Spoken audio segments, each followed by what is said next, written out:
شپږم امام یو حدیث ډېر دلچسپ دی، هغه د فلسفې طرف ته اشاره کوي. مولوي کنه لولا ثلاث لابن آدم ما تأتأ رأسه الفقر والمرض والموت.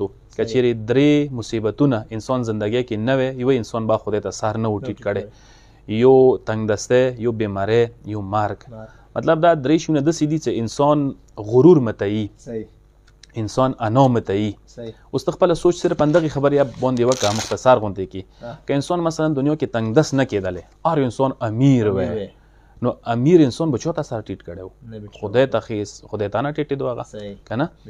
او که یو انسان دنیا کې مریض نه کېدلی، بیمار نه کېدلی، هغه به کله سر نه و ټیټ شوی. یو انسان دنیا کې مرګ نه لیدلی. سوچ وکړه همیشه دپاره مو دولتمند وي، همیشه دپاره مو صحتمند وي، همیشه دپاره مو زنده وي، نو چا به سر ټیټ کړی و خدای ته؟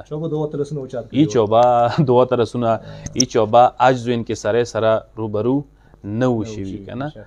نو پروردګار عالم غواړي چې انسان مطلب دا چې لږ سر ټیټ کړي، انسان ته خپل عجز وښیي، نقص وښیي، عیب وښیي، کمزوریان یې ورته وښیي چې ته ډېر کمزوری یې. انسان څومره کمزوری دی؟ یو وایرس په مقابله کې انسان کمزوری دی، یوې تبې په مقابله کې انسان کمزوری دی، یوه خېټې خوراک څه کوي موږ د نن سبا لږ کمای راغلی دی، موږ څومره کمزور یو دغو شیو په باره کې. لږ اونچ نیچ راشي موږ څومره مطلب دا چې انبیلنس کیږو موږ که نه، څومره زیات ګډوډېږو.